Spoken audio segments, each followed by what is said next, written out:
Run it up, then run it back. Run it up, then run it back. Run it up, run it back. Run it up, then run it back. Oh, happiest of Mondays to everyone. Lou, Chandler, me. What's up, guys? How's everybody doing? You're a pro, Beadle. I like that. Yeah. How are you doing, Michelle? Because you sound like hell. I know. I have a fever, and so I'm sweating. But we're going to get through it, and we're going to sweat it out, and we're going to feel good. And you're in Cabo, and so everybody's just living their best lives, Lou. Lou's like the best. I'll be sounding like that tomorrow, Beads. I won't leave you hanging. Yeah, but yours is self-inflicted. You're the worst. All right, we have, by the way, weirdly, a ton of crap happened over the course of the weekend. Like, just a lot. And we're going to start with a trade, because that actually happened. Didn't see it coming. Here we go. The Lakers traded D'Angelo Russell, Maxwell Lewis, 3 second-round picks to the Nets for Dorian, Finney-Smith, and Shake Milton. Chandler, I'm going to start with you. How are you feeling about this trade? It's probably the least interesting thing that happened all week, in my opinion. But I know. To me, it's a lateral move, and I love Dorian Finney-Smith. He's a Gator. I have respect for what he does, 3-and-D. I don't know if he kind of moves the needle for the Lakers. I don't know if he puts them in this new kind of category of contention this year. I think D'Angelo Russell's kind of time there just ran its course. I think I think bringing in a new fresh face, mixing it up a little bit. And a guy like Dorian Finney-Smith can knock down open shots. He's not a creator by any means, but he's a 3-and-D guy. He's not going to take bad shots. Dorian Finney-Smith is going to know his role, which I think will just help the Lakers offense. Because it feels like D'Angelo Russell was the one guy that wasn't quite buying in. You see the frustration with him and JJ, kind of butting heads on shot selection earlier this season. So I do think it makes them slightly better, but at the end of the day, I don't think it moves the needle for them. I don't think it puts them in any real better situation for them.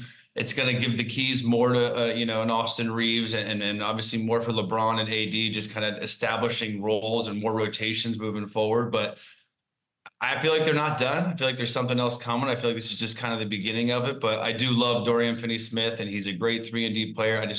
It's not really what they need in my eyes, but I think it's a good move for both. Yep. Yep. No, I gotta agree with Chandler. It has to be another play involved here. This can't be the end all be all.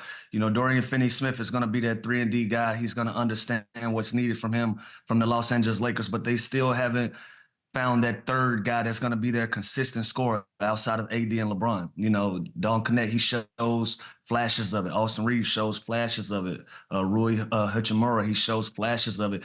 D'Lo was that one guy that was trying to be there, but the shot selection at certain times of the game was just an issue for them. So this first piece looks like more of a play to get D'Lo out of there, get a fresh start at that point guard position, but there has to be something left for the Lakers to do in order for them to move forward for the whole season. And Lou, also for D'Lo, this is a chance for him to kind of re-find himself. And there's murmurs that he's going to get bought out, so he's going to be on the move again. There's really no reason for him in Brooklyn right now. So I think this is good for him. I think it just feels like he's always been in the doghouse ever since he's been on this Lakers. Never really was a fit. He was starting. He was off the bench. Like I said, he kind of got into it with the shot selection and on the offensive system that JJ was trying to implement there. So I do think this is a good thing, big picture for D'Angelo, just to kind of get out of there, get a fresh start, and wherever he lands, it's not about talent with him. He is a bucket, but he struggled this year. He struggled on the Lakers, so I hope he can find it and figure it out because he's a hell of a talent. Absolutely. That's the big trade that happened. We also had a firing over the weekend. Mike Malone calls it no class, no balls. Mike Brown fired on Friday. They were 13-18 at the time, in the midst of a 5-game losing streak. All 5 of those losses came at home. He was also the coach of the year in 22-23. P.S. You never want that award, period. He had just signed a 3-year contract extension back in June. Doug Christie takes over the coaching spot there. Lou, what do you know about Mike Brown's firing that you can share with us?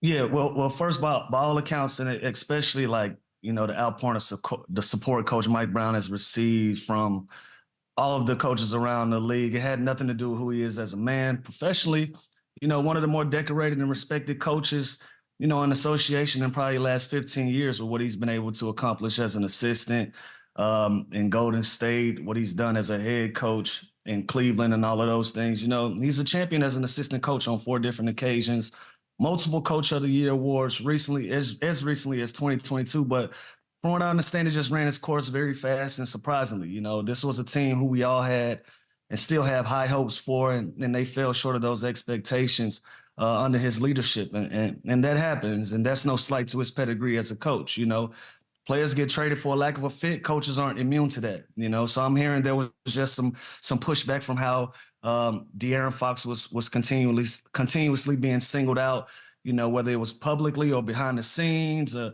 the players just didn't agree with that sentiment. Or, you know, I was even hearing whispers that there was a situation where he might have asked, you know, or suggested that even DeMar DeRozan come off the bench, you know, and those things proved to be severe missteps in an already challenging season, where it put the front office in a position where they had to side with either the all-star talent they had or to part ways with their former Coach of the Year, who had a brand new 3-year extension. And ultimately they chose to go with the players.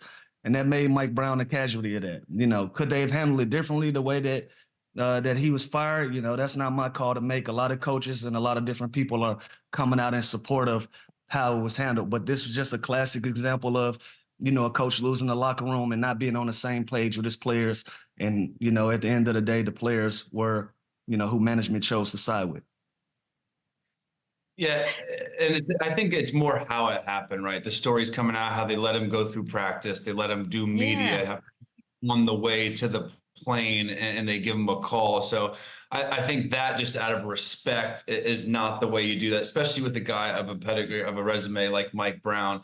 I think that, first of all, is where kind of that hurts, right? Coaches come and go, and every coach knows, look, as many good points as Malone made and Rick Carlisle made and all these coaches, this is the nature of the business. And there is a death sentence as an NBA coach where this is bound to happen. Like this happens to everybody, unless you're a pop, and even then, like Steve Kerr, they might let him resign before they fire him one day. But at the end of the day, they're going to move on at some point. So it's tough. It's a horrible situation, because he's dealing with the roster that they put together at the end of the day. So obviously he can make adjustments. He can make certain, you know, offensive sets and play calls and substitution pattern. And as a head coach, you are in charge of all that stuff.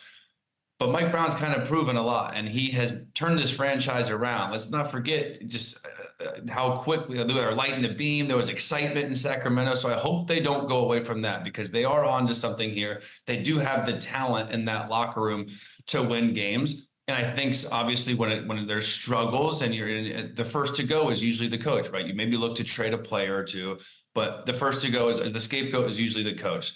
It's weird, the timing now, after just signing a 3-year extension, which also they missed the playoffs and they gave him a 3-year extension, doubling his salary. So that, to me, was an interesting move in the first place, when obviously there was some progress there and some development, but it definitely came as a shock. And I think just how they handled it, with letting him kind of go through that with the media the night before, the calling out of De'Aaron Fox not fouling the 3-point shooter, that was weird, probably not smart. But at the end of the day, that was also a bonehead play by De'Aaron Fox, and he knows that. But like, you never want to say that about your best player. So yeah. I heard there's some personality things too. So it's interesting. I probably wouldn't have fired him quite yet. I think that's a little premature. But there's definitely some personality traits I heard about him that just don't sit well in that locker room also. And Chandler, and you know what else, bro? Like, you know, the De'Aaron Fox thing, when he's calling him out on a 3-pointer, that was the first time that we saw it. You know what I mean? But if you behind the scenes, if you're constantly doing this, messing with your all-star player, and you guys just don't stick, it's only going to be a matter of time before management decides to make a move. And that looked like that's what the case was here. Like, that wasn't the first time, but they made sure it was going to be the last time that he criticized De'Aaron Fox in the public. And you know this, you know how many coaches I had that were so cool when they were assistant coaches, and then you get a head coaching job and things change, right? You become the man, you're in charge, your relationship. So I can see personality-wise how that has kind of shifted a little bit with Mike Brown. He's a legendary assistant coach. He's had some great head coaching gigs, but the dynamic changes. So I don't see that from the outside. Obviously, I'm not in Sacramento every day, but there were apparently some confidence-shattering conversations behind the scenes that didn't sit well with these players. And at the end of the day, it's a players' league, and this is a prime example of that. Absolutely. So my question is, because we all know the De'Aaron Fox situation, Didn't sign that big deal. There's both financial reasons and probably little leverage reasons just to see, you know, are you guys going to build around? Are we doing anything here? Do you think that this is a step in the direction of keeping him, or do you think that that is already broken, Lou? Yeah, my opinion is this looks like a step of trying to keep him. You know, you bring in Doug Christie, who was already there, and from what I understand, Doug Christie was a hiring from front office. He wasn't a Mike Brown guy to begin with. So that's somewhat of a fresh start for De'Aaron Fox. If you're trying to re-sign him, you've already shown your hand. You've shown him that, you know, we're committed to putting guys around you in the signing of DeMar DeRozan. We're committed to trying to build this thing in the right direction. Now, granted, they haven't gotten off to the start that they would like to. They're in a 5-6 game losing streak. They got to play better basketball. You know, that's fair to say. We won't put all of this on Mike Brown. They got to play better basketball, but this definitely looks like a step in the right direction to keep De'Aaron Fox happy, to keep him around, and they build from there. Yeah, they better re-sign him because he is a franchise type player. He's a stud. So if this does seem like, obviously it's so fresh with the last play of the game there and the kind of the videos of them talking, it definitely feels like there was some animosity there, and that's part of the reason why. So I do think this is a step in the right direction of kind of locking him in. And look, you have Fox, you have Sabonis. You made the move for DeMar DeRozan, who I'm a huge fan of DeMar DeRozan. Basketball fit-wise on this team, I didn't really think it was ever the best fit, but you have those three type of talents, you're in a great situation where you can add around that. You can add some shooting. I still think they need to go and get like a Cam Johnson. They need to go and try and get a Kuzma. They need to go try and go like a stretch four like that can really open the floor for those guys and let them work, let them operate. But they have the talent. I love Herter. I love Murray. Like, they have the pieces on that team. They just have to find the right leader, which clearly didn't think was Mike Brown. And I think they're going to be fine. But I don't want this buzz for the Kings to go away. He was on fire. Like I said, last year I was so lighting the beam, breaking the streak of the playoffs. Like, there's a buzz there. Don't let that go away just because of this firing. I mean, we were just lighting the beam like 20 minutes ago. What the hell happened here? It's just broken. It completely broke. The Doug Christie situation's weird. What? It's a fickle league, let me tell you. God, it really is. Like, all right. I think, Chandler, you're right. I think there's something to be said for how they did it. Just the idea that you're driving to the plane and you get a phone call. It's not the best look for anybody involved. You make a bad misstep 20 minutes before that, that's when you go get fired. It is what it's like that. That's what, if I could speak to you for a second before you board this plane, that'd be great. Guys, we also had, it's not a full moon. I double checked, but it feels like it because we got fights, we got firings, we got all kinds of craziness. Let's just go to the Heat Rockets right now because this was fun. Good old-fashioned wrestling move right here. Tyler Hero gets thrown to the ground by Ahmed Thompson. A fight is triggered. 6 ejections in the closing minute of the 104-100 victory for Miami last night. Here we go. Here we're looking at Udoka, Rozier, Jalen Green, Rockets assistant Ben Sullivan, all ejected. I'm assuming we're looking at some suspensions, some pretty good fines.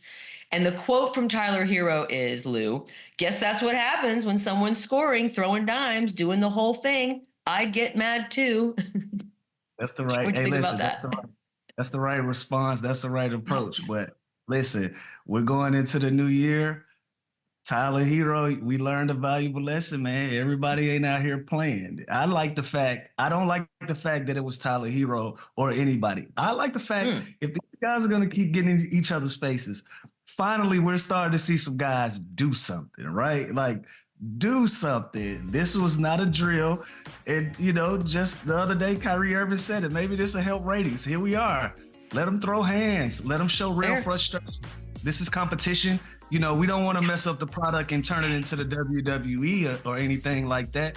But emotions are running high. You know, you got two teams on the whim of trying to do the best that they can to put themselves in a competitive position to try to win championships, and it's spilled over into this. So I'm not a fan of it getting out of hand, but if we're gonna do it, let's do it. So for that, I'm a fan of this mix-up. I'm a fan of this mix-up. I'm a fan of the mix-up the other night in Dallas. It's not great for the sport visually, but it is entertaining. So there's that. Yeah, I think it's fantastic. I love it. I haven't seen a guy get hip tossed since WWF. I know. He got a hip toss. And again, like Lou said, all the players, it's all kind of false hustle, right? Like there's never really blows thrown. This week, there was legitimately a hip toss, a punch thrown. Like guys during this time seem to get testy, which I do think the NBA Cup too, kind of making these games more meaningful, kind of sparks that and helps that, which I think is great for like these guys care in December going into January. These games are intense.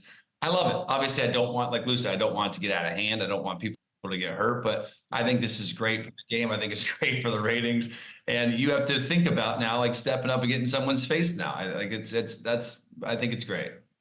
What are we looking at suspension wise? Like probably another 4 or 5 games. Does Tyler Hero get suspended for like maybe one game? Like he just he was on the receiving end of that one. Yeah, he just got hit. But no, I do like what he said too. Like he just stick to basketball. Like he went and had 27. You guys got the win. Like you're going to be an all-star this year. So let your game do the talking. But I also respect Thompson too. Like you're not just going to get in my face without getting hip tossed. No, you got tossed. Like I said, I respect the response from Tyler Hero, but he did lose a little squabble right there. But however, he was kicking his ass on the offensive end. So they're 1-1. It is what it is. It's look, if you want context, because you guys did mention the other fight that came out of the Mavs Suns game. That was also another fun little fight we had. You had Nurkic with Najee Marshall, both being suspended as a result of this one. PJ Washington, Najee get 4, Nurkic gets 3, PJ Washington gets 1. All right, Chandler, let's break it down. Are we good with the suspensions? No. How does Marshall? I know Marshall threw a closed fist punch, but how does he get less time for actually not making contact? This makes no sense to me. I think Nurkic should have got the most. Nurkic literally open hand slapped him, which is more offensive than actually getting punched, in my opinion. So I think he should get more. Yeah, Marshall threw a punch, but he was just retaliating of literally getting slapped on a basketball court. I think they got this one way wrong. Washington with an all-American type shove on him, sending Nurkic to the courtside seats was epic. I think one game is fair for him, but this makes no sense to me. He literally slaps him, and Marshall throws it. What are you supposed to do when you get slapped in the ear by a 7-foot dude? Like this, yeah, I think they got this way. Can't do that. Like, also, Kyrie's face is everything for the win. It's everything. It's definitely gonna be me. But Chandler, like, what are we doing? NBA to Adam Silver. Like, if a man got slapped back in the day, like he had to die. It was gonna be a duel. Like you slap a man, it's like we got a duel now. Somebody has to die. You slap a man with an open hand. How do you only get 3 games? Like that's he was supposed to be punched. I don't want to say he deserved. Yeah, you can't. He was supposed to get punched. How this went, it went exactly how you're supposed to when you hit a man with your open hand. But how do you get 3 games and he get 4? How do you deem that? How do you deem the response to that more punishable than the actual act? I don't know how we got that. He also started the whole thing with bullying through Gafford, then walked up to Marshall, got in his face, and then slaps him and gets less game than Marshall because he threw a punch. This is silly to me. I hope Kyrie Irving was serious. I hope he pays for their fines because this to me, they got. I also hope they appeal so they get their money back. Me also, too, because I feel like that should be something. There's a rule where I don't care if you're a point guard and a center. If someone slaps you, you have to throw up. Like I don't care who it is. If Mike Tyson slaps you, I'm probably going to throw a punch. Die back in the day. Yeah, like I'm throwing. I'm prepared for the consequences, and I might lose the fight. But if someone slaps me, I'm punching you. Like so. Here's what Lisa just told me that that Marshall got the additional game because he tried to engage again after the fact, like in the locker rooms. He got slapped. He's not just gonna forget that. I mean, as somebody whose ears hurt today, like that hurts. Hits you with his open hand. There was a time in history where that gentleman, you had to challenge his manhood for his life. It's more disrespectful, Lou, than getting punched in the face, than getting slapped. Absolutely. Yeah. He's still gonna want to fight him the next time you see him. You hit me with your open hand, bro. You don't slap me in. But anyway. Yeah, it's worse watching it over and over again on a loop. You're like, oh, that actually is way worse than the punch. And again, I'm not promoting violence by any means, but next time they play, Marshall's not going to forget this. Like, you don't get slapped and just go to sleep. Like, there's no way. No, no, no. You can't slap my ear open like that. It's not okay. It's not okay is what I'm trying to say. So we're not condoning violence. We're not promoting it. We're just saying sometimes, right? There you go. Stand on business sometimes, Michelle. You got to stand on business, people. Business. All right, we're going to take a quick break. When we come back, Jimmy Butler trade saga, the latest on that next. Running back, run it up, the running back. Well, why not Heat culture? Pat Riley released a statement saying that the Heat have no plans to trade Jimmy Butler. That, of course, was the day after Sham, shout out, reported that Butler prefers a trade out of Miami by the February trade deadline. This is going to be fun, Chandler. Do we expect Jimmy Butler to be in their uniform past the deadline? Yeah, I do, because I have no reason to not believe Pat Riley. And I actually love this approach. Nowadays with social media, with the Shamses of the world that find out all the info, I love this. Just shut it down, all the noise, come out and say, listen, and things could change, I suppose, if he gets a package that is not on the table right now, but block all that out. It's let us become a distraction, which it is. If you're hearing your star player wants out and your other guys are still playing, the locker room can kind of get a little dicey, a little messy.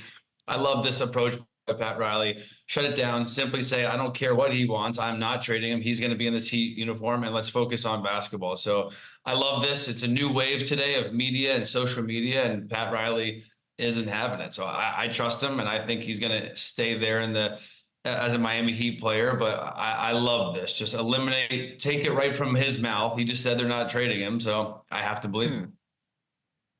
I trust nothing. I think this continues, the narrative. Honestly, it looks like they're not on the same page. Just last week, there was reports that Jimmy Butler prefers to be traded. He hasn't come out yet and disputed the fact that that's been reported on. That's out there lingering. And then you have Pat Riley come out the next week and say, we don't have any plans on trading Jimmy Butler. So to me, that tells me there's still some type of wedge in that relationship where they're just not on the same page. Now, as the boss of that organization, Pat Riley is putting a lot of those things to sleep because he's the person that's going to be able to make that decision or make that move if the time comes. And like Chandler just mentioned in the last block, listen, this is a fickle league. Plans change by the minute, by the day, by the hour, depending on where you are in your season. He feel like they're playing decent enough basketball where he's going to stand pat on the team that he has with Jimmy Butler being on it. Now, is Jimmy Butler going to be happy with that? Who knows? But he's a professional by all means. He's never not showed up to work and given his all based on the team that he's playing for. But for me, Pat Riley coming out and saying this, and then Jimmy not disputing the fact that he still wants to be out, it shows me that there's still a wedge there. And think about this too. They've struggled all season long, and they're still right there in the playoff hunt. They're sitting in the 7th seed. And that is with Jimmy struggling in and out of the lineup. That is with Bam kind of having a career low year right now.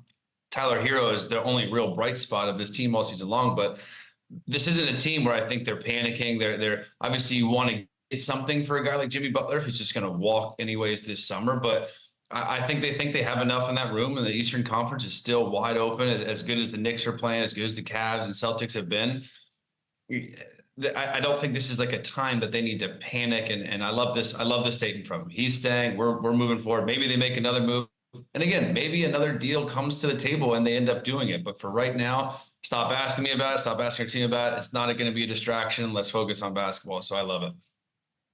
I think that part that you said is important. And then something will come that will be very, very enticing. And then maybe they make the deal. And he's not technically lying if you do it that way. So yeah, there it is.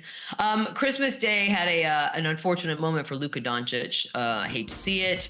Injuring his left calf against the Timberwolves. He's going to be out a month. Then they're going to reevaluate him. Does have a history of issues with the left calf, including sitting the first 3 games of the 22 playoffs. They're 20-12 so far, 4th in the West, 7-3 without him, Chandler. Can they tread water, survive without Luka? I think they can. We all know how insane of a talent Kyrie Irving is, and this is why you go and get a Klay Thompson. There's more opportunity there for him. Grimes, Dinwiddie, Hardy, like these other guards that I've always talked about that have to step up with Luka on the floor. They even get more of an opportunity now where they're going to get the reps. They're going to have the ball in their hand. And a calf is nothing to play around with. You know, this is something that lingers. You know that and they know that the Mavs are a contender with Luka Doncic. So if it's a month and a half right now, let that calf heal. Don't rush this back. We have enough talent right now to tread water and win games. Kyrie Irving, the keys are yours. Like, go do what you do. And they have a deep enough team to kind of have that balanced attack without Luka. Now, he's hard just to replace. It's going to have to be collective efforts every single night. But I think this is a good opportunity for those other guys, a good opportunity for Klay Thompson to kind of show that he can still be that one option on certain nights and two options and go nuts. So it's going to be tough. Anytime you take off a Luka or a Jokic type player on any team, that it's going to take a hit. But I do think that they have enough to at least tread water and win some games based on what the product they're going to put out there. Lou, I want to ask you, because at this point, he will probably not be eligible for All NBA due to the number of games that he'll end up missing. I don't know if this actually shows that it needs tweaking or that it's with the right spirit, the 65 game minimum. What do you think? Yeah, I'm a fan of the 65 game thing. Honestly, I like my All NBA guys to be available. You know, I want to see you do this throughout the course of the season. I think 65 games is enough. I'm probably one of the few people that agree with it. You know, I know a lot of guys that can be good for 30 or 40 games and have big nights. You know, Jeremy Lin will catch a straight here, but you know, Jeremy Lin, when Linsanity was going on, he was playing at an All NBA level. Now, did he do that for the course of years at a time? Absolutely not. But for a moment, he had the NBA on lock, and he was one of the best players in the league. A lot of guys have that ability to be able to do that for 20 to 30 games.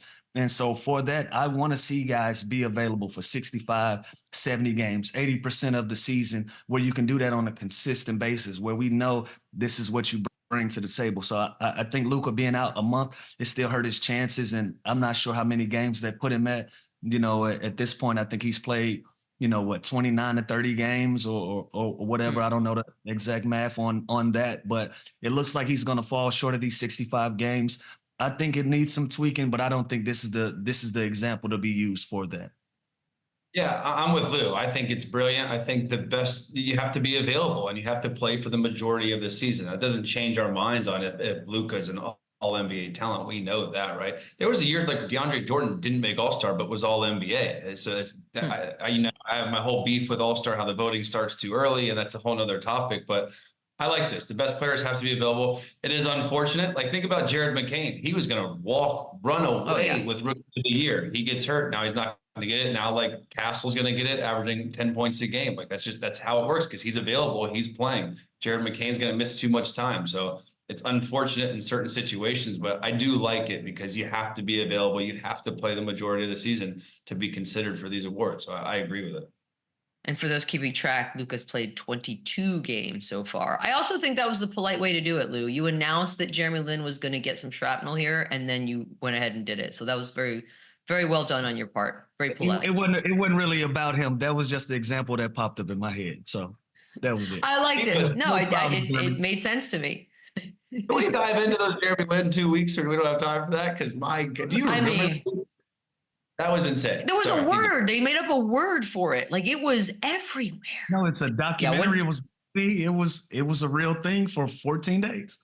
Yep, we're going to do a special on it, our own very big special. By the way, speaking of weird things and videos and stuff that's come out, I don't know if you guys saw the KAWHI video that came out over the weekend, but Clippers are reportedly targeting January 4th. Oh, that's right. That is right around the corner for a Kawhi Leonard return. There was a cryptic social media video that was sort of just like, he's back. He returned to practice for the first time back on December 10th. Lou, 18-13 so far this season, which I think is probably better than maybe some people would have expected. 5th in the West.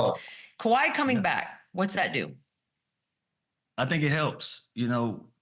When he's available, he's a top 10 player in his league. Defensively, we know what he brings to the table.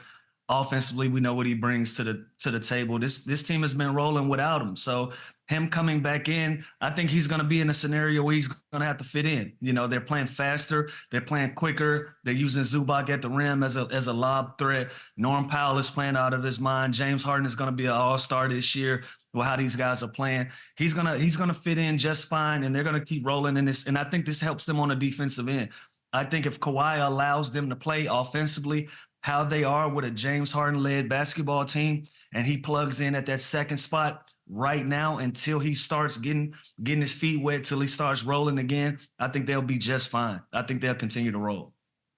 Yeah, it's just like when you hear Chris Middleton's coming back. We don't know which version we're going to get, right? But it's comforting. You know, Kawhi Leonard, who's an all-NBA talent, is coming. So anything positive we can get from him is a plus. And what I don't want it to stunt Norman Powell's season. He's kind of come into his own here. Dude's averaging 24 and 3. Like he is balling. So I do think there's got to be a dynamic there where he doesn't change up his game just because Kawhi Leonard's on the court. But at the end of the day, that is Kawhi Leonard, and he's going to get his touches. He's going to get his looks. And for them to get to that championship level, they need some sort of version of eliteness for Kawhi Leonard to get them there. And what I took from this too, when a medical staff gives an exact date, that means he could play right now. They are just barring a setback, boosting him up to get to that date. That's going to be like the game that they circle for him to return.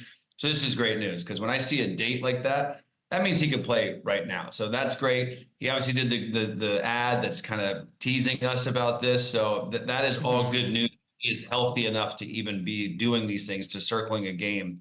He's back. He can play tonight. I guarantee it. And I think with Kawhi, we've learned, like, if he's not 100%, they're not even bothering. So I think that probably bodes well as well for him coming back. Guys, Jalen Brunson, did you see 55 points? That ain't bad, you guys. Now, we can get into the fact that it took overtime to beat a Wizards team, but he did have 55. It was an overtime. Second highest point total of his career. 42 of those 55 came after halftime. 9 of those came in OT, Lou.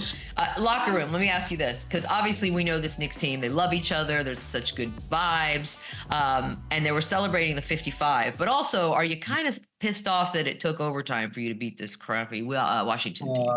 No, you celebrate, you splash water, and you congratulate your guy from having a big night. You know, the Wizards are one of the worst teams in the league, but you got to respect those guys as pros. On any given night, they can beat anybody. Like, as much as we haven't seen a team go 82-0, we've never seen a team go 0-82 either. You know, these guys are professionals. On any given night, they can give you a run for your money, or they can just kick your ass outright. You know, so this was a good challenge for the New York Knicks on a road game where they thought they were going to walk over a team, and they got a pretty good game out of it, and that required 42 second half points from Jalen Brunson to win that game. So no, you don't get pissed off because you go toe to toe with one of these teams. You know, as much as you're successful, teams like this, they're more pissed off about struggling, and they're frustrated as well. And they're going to do everything they can to try to win as many quality basketball games as they could, you know, throughout the season. So no, you don't be pissed off about this. You celebrate this and you move on. Yeah, at the end of the day, a win is a win in this league. I don't care who it's against. And 55 points, that's awesome. Like, if I'm on Lou Will's team and he has 55 points, call me crazy. Even if we lose, I'm kind of like, yo, great game. Like, that's a hell of a game. Like 55 points is a hell of a game. So no, I'm not thinking like, damn, we barely beat the Wizards. I'm celebrating. Obviously, I'm not making the biggest deal of it. I'm keeping it moving, but that's something that doesn't happen often. You got to celebrate it. And they play them again tonight, and we'll get to that. So they have a chance to do whatever it is they're going to do. Guys, we got to take a fun film session for the Wizards on how to stop Brunson. What a crazy schedule too. Like, that New York just hung out in DC for the weekend, play again tonight. It's very bizarre. Yeah, that started during the COVID years, trying to save time and money, just playing the games back to back. Your city, my city, just gonna keep rolling. Yeah, I don't love it. Taking a quick break. When we come back, that man has a family. Run it back, run it up, run it back. Oh, that man does have a family. Why not? Jonathan Kuminga, not one, but 2 Lakers. Oh. The body before the dunk is almost more impressive. Get off. Bum, bum, bum, bum, bum, bum. Just a reminder. Yikes. Who I am. You know, honestly, we I like should have the fights on here. I know, right? There's some good ones. They were like good fights. We have the fights on here. All right, this way. Yep. Take off. You know, I'm looking ahead here, but I hope it's on here. Is the Steph Curry into the first quarter behind the back? Did you see that shot, though? Oh, yeah. Behind the back fade away. What the hell was that? Steph Curry doing Steph Curry. Uh-oh. This is a startup. Steph Curry. Yeah. What do we think about that? Damn, SGA, what you doing in there? No verticality drill, bro. What's going on? Body here. Ooh. Yeah. That's a clean one. Oh, not Missy. a spin. Oh my gosh. Missy? Wait a minute. It's like a Missy? foot shorter. Missy. Welcome to the league, Zach Edey. If I say That's this, kind of embarrassing. Oh yeah. Another rook. It won't be the last time either. Come here, Looking Zach. like he's looking at the top of his head while this happens, and that's not right. Huh. Hey. Oh no. Clay. Ooh, legend Oh, no, on Clay. legend. Gonna need more of this with Luka out. Oh, he's laughing at him too. That's fun. I like that. All my teammates go head to head. You love to see it. Fan of that one. Yeah. Yep. That's Friend of the show. Why not? Oh, Hey, Lynn. Everybody dunked on. All-star still? We still like his all-star chances?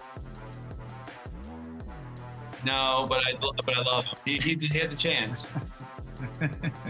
there's a chance. You know who's in? Is Kate Cunningham in, Luke? Oh my. He Sar got a case. Thompson. He got a case. By the way, these Thompson Okay. twins I don't see. Man, watching these, by the way. Oh, wow. Crash. Oh, I didn't even see him. Bing bong him either on the handle. Ah, Oh, and one. geez. That's fun. I like that. Take him for that ride, like Precious. Meet him at the rim. Precious. He powered up like he thought he had a chance to block it too. Yeah. Come Bad on, business. fine. Kai Sean. Bad business decision here. Goodness Kai Sean gracious. I like powered that. up. He thought he had a shot. That's out. Yeah. He is 4 feet below him with the verticality They're here. just living there. All right, fair enough. All right, we're gonna take a quick break. When we come back, maybe some prop party, maybe some other things. Oh yeah, we're doing that. Okay, we'll be back.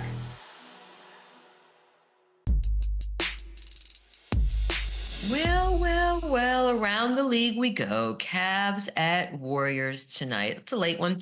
Warriors have lost 6 of their last 7. They did get the win over the Suns on Saturday. They are facing a strong Cavaliers team. What has to happen for them to turn around this entire season, Chandler?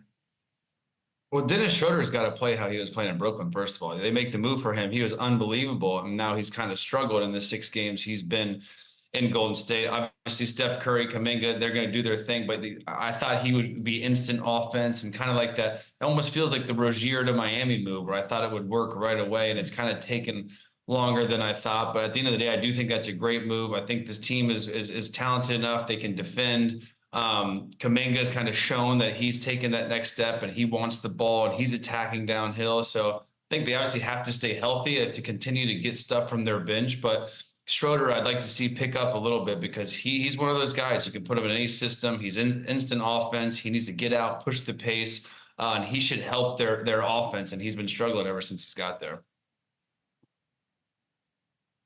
Lou, I want to ask you about Jonathan Kuminga. 34 points in each of his last 2 games. I think Steve Kerr has figured out sort of how to publicly talk about Kuminga. I don't know if it's motivating. Maybe it is, maybe it's not. But he says he's turning the corner. Do you agree? The word of the day is going to be fickle. This is a fickle league. Week by week, our opinions change, and that's no different for the coaches and how they speak about their players. You know, we got to give this young guy an opportunity to blossom and just be the player he's going to be. He's going to have ups and downs. It's going to be a roller coaster, but I think what Steve Kerr is trying to get across is he just wants consistency. He wants them to be in a position to be able to depend on Jonathan Kuminga to be consistent, not to give him 30s every night, but just how you approach the game, the decisions that you make on the court. How are you putting us in a better position to win basketball games? I think that's what he's requiring from this young talent, but I agree with him. He's finally turning that corner. Consistency is going to be the key here, but I actually do agree with Steve Kerr. These last 2 games have been a great sample size of things that come in the future. And by the way, this is tough for Kuminga. Like he's set up to be the next guy, but you're still also playing with Steph Curry, so you're kind of feeling out, picking your spots, when to be aggressive, when not. So I think he's handled it honestly fantastic. I do think Steve Kerr's comments at him are some sort of motivational and some sort of getting his back, getting his confidence, but then kind of putting him down a little bit to a little reality check. So he's kind of playing the whole game with him, but I definitely think they believe in him. He's shown that he can be that cornerstone piece for the future, but it's not an easy job, like playing with Steph Curry and trying to figure out when to take your shots and when to be aggressive and when to go to him. So I thought he's handled it beautifully so far. I just want to keep seeing him be aggressive. Poor guy. He's in a weird situation. Cavs are off to the best start in franchise history, 27-4. Most wins they ever had was back in 08-09 when they had the 66. So, Chandler, do you think they break that record? You know what? I'm going to say yes. I think they're young enough to where they're going to keep playing. I think they're going to keep playing. I don't think they're a big load management team. They got youth. They have depth. They have great shooting. So I think they're going to continue to win games. The East is wide open. We always talk about it. There are some teams that are not trying to win, and it's going to even be more so towards the end of the season. So I think there's going to be plenty of opportunity for the Cavs to keep winning games. Obviously, they want to get as high a seed as possible. They want to continue to go for that #1 seed. So yeah, you know what? I never thought I'd say this a month and a half ago, but I'm a believer of Georgie Niang, and I'm a believer of the Cleveland Cavaliers. I think they break the record this year. So George Niang is the key to the key to everything. I'm only going to disagree with you because the Cavaliers, they're not a plug-and-play team. They have to be absolutely healthy for them to continue rolling. One injury can derail this whole thing. Their entire season can be in jeopardy if one of their main guys go down. They haven't established themselves as one guy go, the next man up mentality. They're not that type of basketball team. They believe in the guys that they have, and they expect them to be available. They expect them to be healthy. If they can stay consistent on that end, I feel like they'll give it a run for their money. 66 wins is a ton. They haven't gone through a lot of adversity yet, so they're smooth sailing right now. Let's see what happens when they hit a little turbulence throughout the course of this season and see what happens. 66 is a lot to get to, so I don't think they break the record this year. I think they get close. I still think they're a high 50s win team. I'll put 55 on it, but 66 is just a lot to get to. What's more likely, that they get out of the East and they go to the finals, or they break this record? Which one is more likely? Wow. I don't think they can beat Boston in a Game 7 series. I really don't. I think they're going to give them a run for their money. It's starting to show that this is going to be like a 3 to 4 team race with New York, Boston, and Cleveland, and we can throw a wild card in there, whoever that may be. But I'm going to give them 66 wins. That'll probably be more likely than them getting out of the East right now. Great. I agree. Who wins tonight? Lou? You know what? I like the Cavs. I like them to add a game towards that 66. I think so. They're playing a more consistent basketball between these two basketball teams. And like I said, the Warriors, if they're depending on Jonathan Kuminga to give them these 30s, that gives them a great opportunity to win basketball games. Steph Curry gives you a tremendous opportunity to win basketball games. All in all, I still feel like Cleveland has been playing better basketball. I give them the edge tonight. I got Cavs winning, but I got the Warriors covering. I think it's a close game, but I think the Cavs pull it out. Look at you, just sort of hedging yourself right there. I love that for you. Mavericks at Kings. Everybody's out west. Okay, we already mentioned the fact that Luka's out for a while, but Kyrie's averaging just under 25 a game. He's shooting 49% from the field, 45% from 3, Lou. Do you think he has a shot at all NBA this season? Yeah, depending on how this team rolls in Luka Doncic's absence, that gives him a great opportunity. Right now, I can put him on. I can make an argument for second team or third team. If he wants to scratch the surface for the first team, those first 5 spots, he's going to have to step it up a little bit on the offensive end, and he's going to weather this team through that storm for the next 4 weeks. He's going to have to be tremendous, getting them to the All-Star break where you have an opportunity to get Luka Doncic back.